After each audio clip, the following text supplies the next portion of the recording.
P2. Satu di atasnya, P3 di bawahnya. Di sini. Iya, tinggal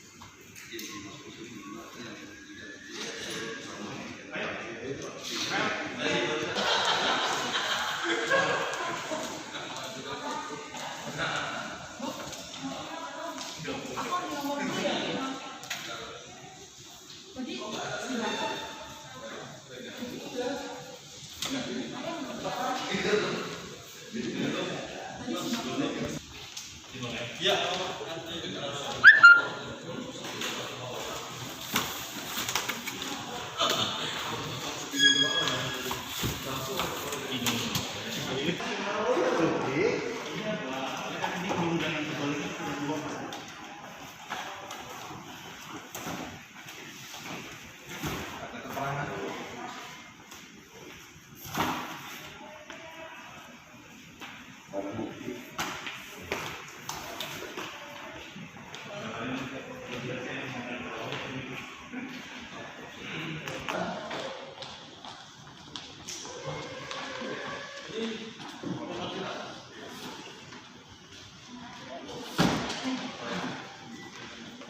ya. Jadi ini gugatan ini daftar bukti P1 dan 2, daftar bukti P3 sampai P27. Daftar buktinya ada di sini. Ini hanya lanjutan bukti aja. Dulu ya. Ya, boleh. Lewat mana, Bu? Nanti saya keluar saya gendong. Oh, ya. Oke.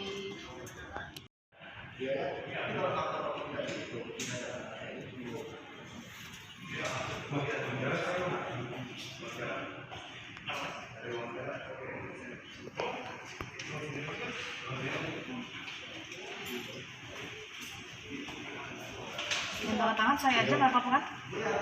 Nggak perlu dua-dua nama kan, Pak? Kalau kuota beda-beda ya. Ada 12, 14, 15, 17.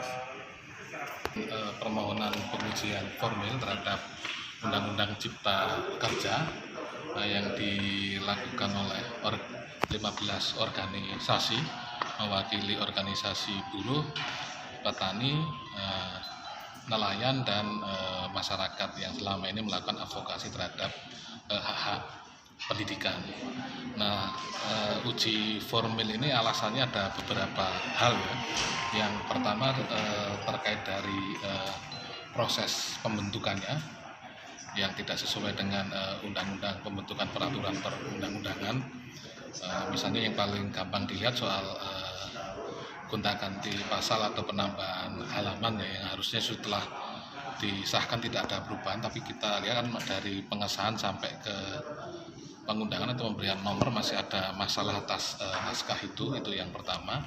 Kemudian yang kedua, walaupun terkenalnya itu istilahnya Omnibus Law, tapi kan namanya tetap Undang-Undang Cipta Kerja, tidak ada Omnibus Law gitu. Jadi kita mempertanyakan formulnya Omnibus Law itu secara positioning dan secara metode itu bagaimana, karena di dalam peraturan perundangan di Indonesia itu kan tidak ada undang-undang di atas undang-undang, semuanya undang-undang sama ya, kecuali kalau di atasnya undang-undang ya undang-undang dasar. Misalnya kan kalau selama ini untuk merubah sebuah undang-undang kan misalnya judulnya undang-undang, misalnya sebagai contoh ya, Undang-Undang Nomor 1 Tahun 2014 tentang perubahan Undang-Undang Nomor 27 Tahun 2007 tentang pengurangan belas kasihan dan pulau kecil, kan metodenya selama ini begitu. Kemudian yang ketiga, kita memandang secara proses terjadi diskriminasi. Maksudnya diskriminasi di sini adalah kalau kita lihat di dalam Undang-Undang Cipta Kerja ini kan sasarannya sebetulnya untuk memberi kemudahan terhadap investasi, kemudian di sana juga ada kemudahan untuk UMKM, kemudian terkait dengan ketenaga kerjaan. Sama sekali tidak menyebut kerja untuk petani, nelayan gitu ya. Tetapi ketika pekerjaan dari petani dan nelayan ini tidak disebutkan, tetapi undang-undang yang terkait dengan pertanian dan perikanan, petani dan nelayan itu banyak dirubah sehingga justru akan mengganggu atau berpotensi melanggar hak konstitusional dari petani, nelayan, kemudian yang kedua berpotensi terhadap prinsip-prinsip kedaulatan pangan dan hambatan terhadap pelaksanaan reforma agraria. Nah, terkait dengan hak atas pendidikan, Undang-Undang Cipta Kerja ini menjadikan undang-undang itu menjadikan pendidikan itu menjadi sesuatu yang bersifat usaha bisnis, jadi bukan akan menghilangkan potensi terhadap kewajiban negara dalam pelindungan dan pemenuhan hak atas pendidikan. Jadi itu yang kita gunakan sebagai alasan untuk menguji secara formal, artinya yang kita pertanyakan atau kita gugat adalah pembentukan peraturan perundang-undangannya. Ini artinya hanya secara formil ya? Bagaimana secara materialnya, Bang? Secara di dalam gugatan kita, walaupun kita mengajukan secara formil, tapi alasan-alasan material tetap kita lakukan.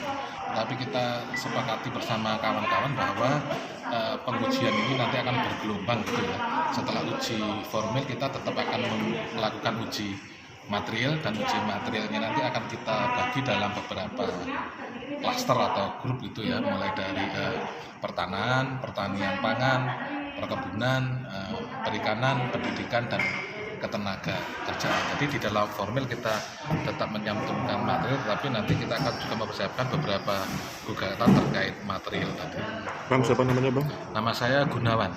Apa sebagai salah satu pemohon dari IHCS, Indonesian Human Rights Committee for Social Justice. Bersama kami ada selain IHCS berarti ada. Jangan lupa subscribe ya.